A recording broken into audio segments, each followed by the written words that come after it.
A surveillance camera recorded a pale Vauxhall Corsa departing the parking area during the early morning hours. The solitary operator seemed to be a male maintaining his gaze lowered. Phoenix Spencer Horn's vehicle, a 21 registration, remained present, and that would represent the final verified observation of her. Phoenix was a highly cherished, youthful lady from East Kilbride, Scotland. She labored at a tiny inn and eatery, recognized for her friendly and kind demeanor. She previously disclosed to an individual that her partner was the affection of her existence. Her partner, a 27-year-old worker, occupied a humble ground-level apartment with her. Residents mentioned detecting odd sounds. Noises of a dispute succeeded by a disconcerting interval of quietness. On the chilly evening of November 16, 2024, Phoenix failed to appear for employment or contact her mom as she consistently did. As the daylight progressed, her relatives and companions became worried. But the sole replies they obtained were short, severe text communications that didn't mimic her tone whatsoever. This persisted for 2 days. The residents remained hushed, the drapes pulled firmly, and merely dim fragments of illumination escaped through the gaps. By the third dawn, an unusual scent had started to disseminate. As Methven exited the residence, Phoenix's vehicle keys in his grasp. His countenance stayed expressionless, devoid of any feeling. What had truly occurred behind that sealed entrance? Where was Phoenix? And was her non-attendance merely a harmless journey, or was something much more alarming hidden within that quietude? Phoenix had operated a delayed shift at the Strathaven Inn on the evening of November 16, 2024. Her mom obtained a concise text from her that stated, "I'll contact you tomorrow." That communication would be the ultimate interaction she ever experienced with her offspring. Around 9 p.m., Phoenix came back to the ground floor dwelling she occupied with her partner in a serene East Kilbride district. Residents remembered that the sitting room lights remained illuminated atypically late that evening, only to extinguish suddenly around midnight. Once the dwelling became shadowy, disturbing noises commenced to resonate through the tranquility. Detectives subsequently established that around 12:13 a.m. was probably the pivotal instant. There were no yells or noisy collisions, just periods of spooky calmness. Yet somebody in the dwelling above mentioned hearing flowing liquid and the grating of something substantial being pulled across the surface, as if a big item were being shifted. Early the following dawn, surveillance recordings captured Methven operating Phoenix's vehicle out of the parking area. He was donning her coat over his own, the cover drawn up. Though his look appeared somewhat grave, the recording still seized his visage distinctly. Over the ensuing 2 days, he was observed unaccompanied at fuel stations, food markets, and the drugstore. Always solo with no indication of Phoenix anywhere, companions became progressively anxious. Phoenix had never disregarded her device or skipped the turn at the eatery, yet this occasion she did both. When an intimate companion messaged her, the response that returned felt incorrect. "I require a pause. Everything is fine."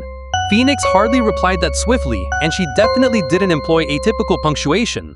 Her relatives concurred the communication didn't resemble her whatsoever. By the afternoon of November 18th, an odd aroma had begun wafting through the dwelling corridor.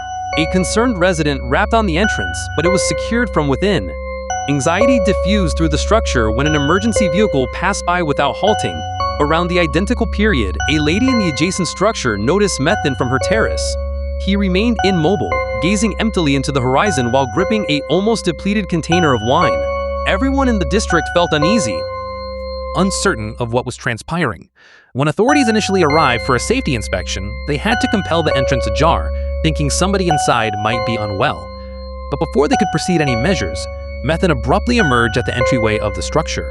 He didn't utter a term. He merely gazed at them. One of the youthful authorities subsequently depicted the meeting as disturbing.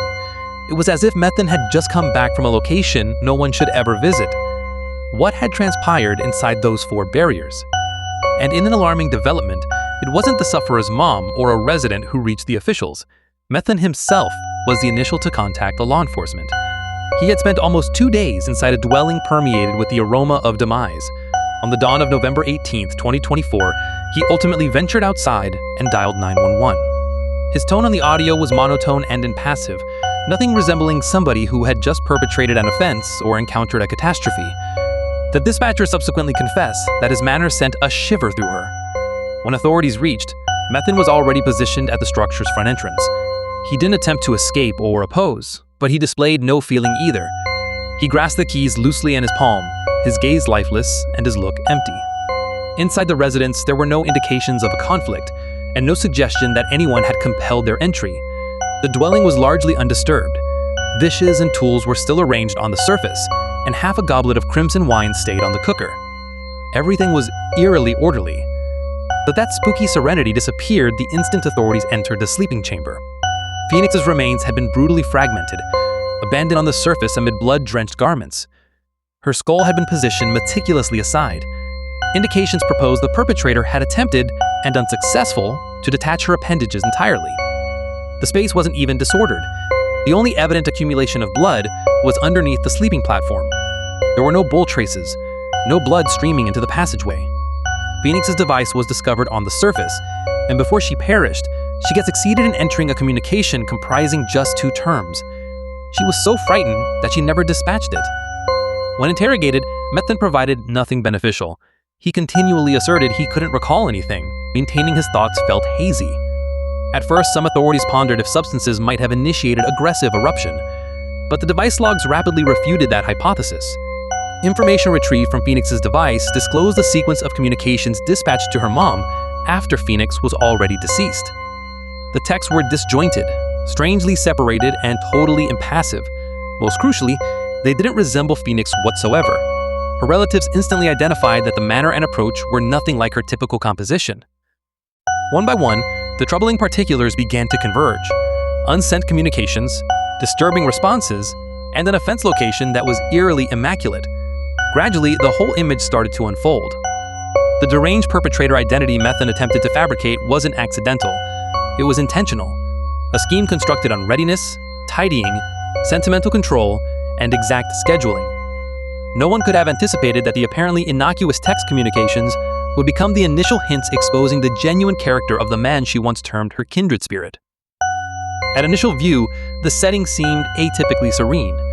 There were no indications of compelled access, no broken panes, no toppled furnishings.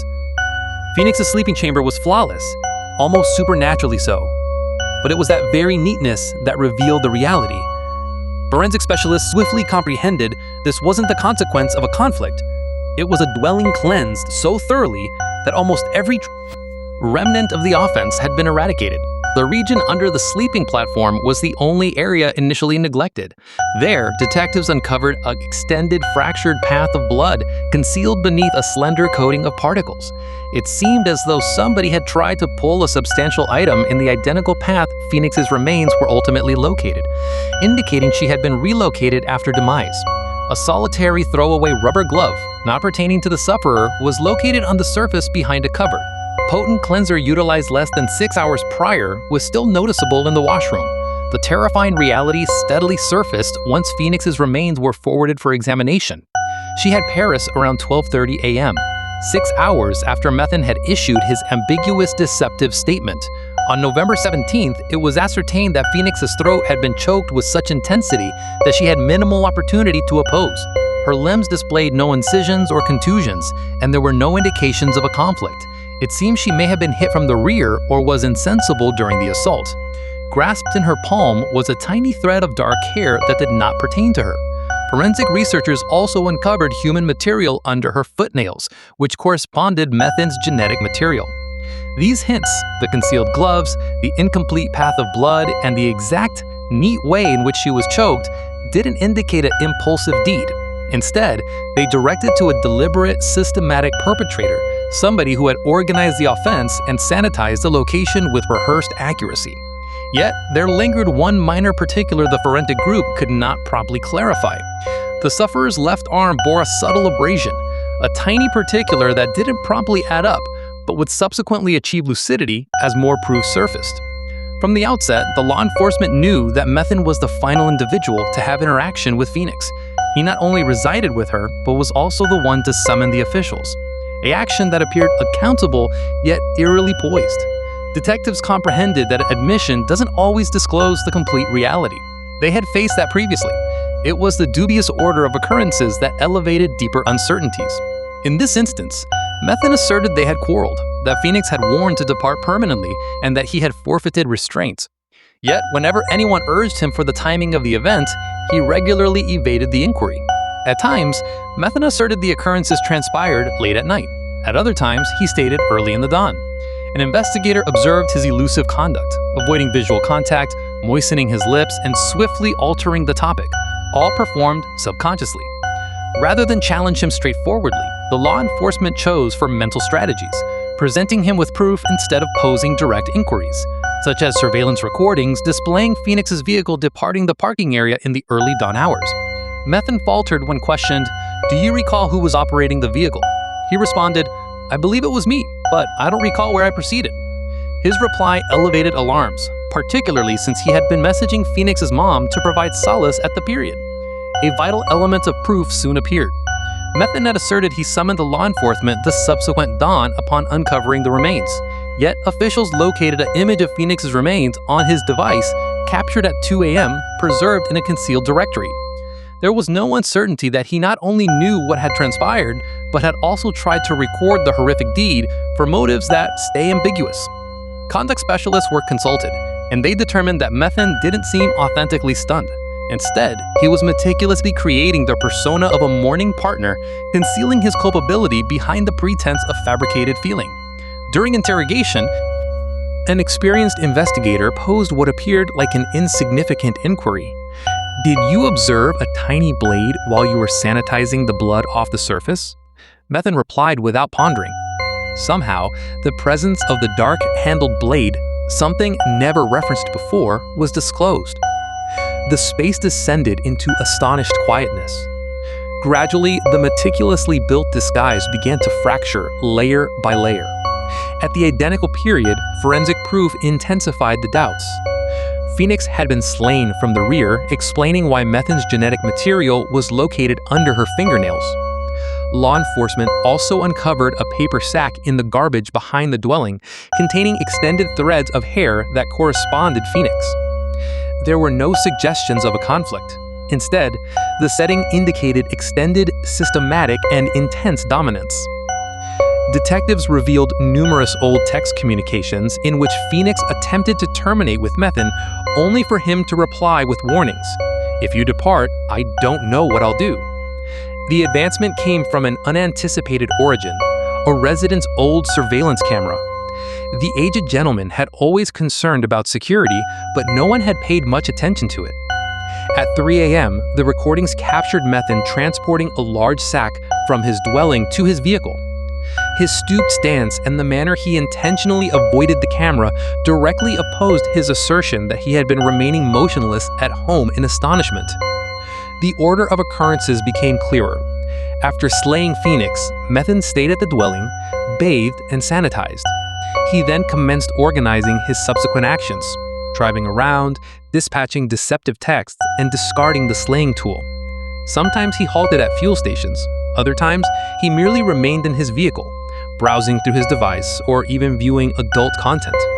When interrogated about these behaviors, he dismissed them, saying, "I can't dominate myself." What might have appeared trivial became essential proof. Damp footwear located in his vehicle.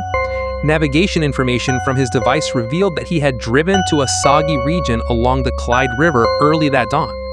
When law enforcement investigated further, they uncovered a bloodied fabric and a ripped portion of a medical discard sack, both containing genetic material that corresponded Phoenix. The invented declarations, blood remnants, and recordings from the neighbor's camera all assisted reconstruct a deliberate, systematic offense. Methan had not forfeited his composure.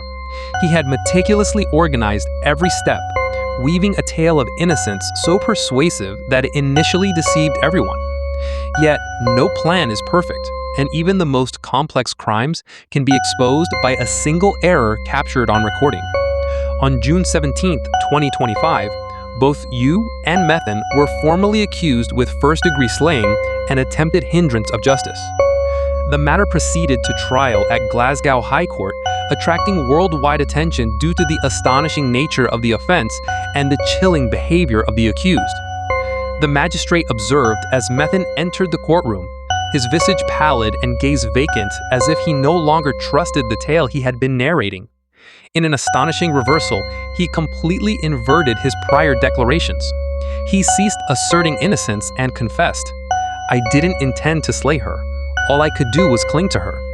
He proceeded to attribute substances, cocaine, and overpowering feelings. Methan asserted the incisions had been motivated by fear, not spite or regret. The courtroom wasn't merely astonished, it was astounded. How could someone thoroughly sanitize the blood, dispatch fake texts, conceal the hair in the garbage, and then spend hours in a vehicle viewing adult content? The inconsistency was almost inconceivable. If there was any uncertainty, the proof spoke for itself. The sacked hair, the device, the images of the remains, the genetic material under Phoenix's nails, chemical residues in the tub, and the chain of fake text communications, all captured on recording, show that this was not a series of arbitrary deeds. Each step had been meticulously organized and performed. In the end, the accuser noted that while someone might forfeit control for a moment, they cannot remain in that condition for 48 hours. During that entire duration, Methan's mind was lucid enough to sanitize the offense location, dispatch fabricated texts, and deceive in court. The protection had little to rebut this. They tried to argue that Methan had a history of mental disorder, melancholy, and substance misuse, but the thoroughly documented chronology left little room for uncertainty. But as the accusation stressed, psychological ailment is not a validation for aggressive offense. Methan hadn't forfeited control. He simply didn't fit in society.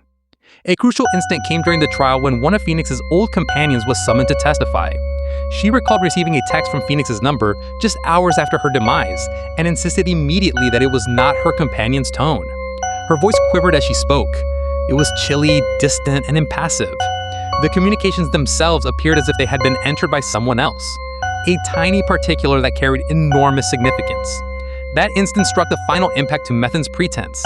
He lowered his skull, tightened his fists, and diverted his gaze from everyone in the courtroom. The decision was delivered on July 14, 2025, life in confinement with a minimum of 23 years before eligibility for release. The courtroom descended into quietness. Methan displayed no alarm, no fury, no regret. He simply accepted the judgment as if it had always been unavoidable. From the relatives section came a stifled cry, and many individuals began to weep upon hearing the tragic tale. Some demanded the capital punishment, while others quietly departed, unable to endure it any longer. Yet one undeniable reality remained. Taking a existence is a brutal deed. No matter how divided views may be, no matter what justifications a offender offers, he cannot evade the repercussions of his actions. Phoenix Spencer Horn perished at just 21 years old. She had a brilliant grin and aspirations she still hoped to accomplish. Aspirations that were cruelly severed short. Her demise didn't just terminate an existence, it extinguished a promising future. Companions and relatives were left shattered, and the community has yet to fully heal from the astonishment. If you found this matter intriguing, don't forget to approve the video and join the channel. We upload crime matter videos every evening. Until next occasion, stay alert.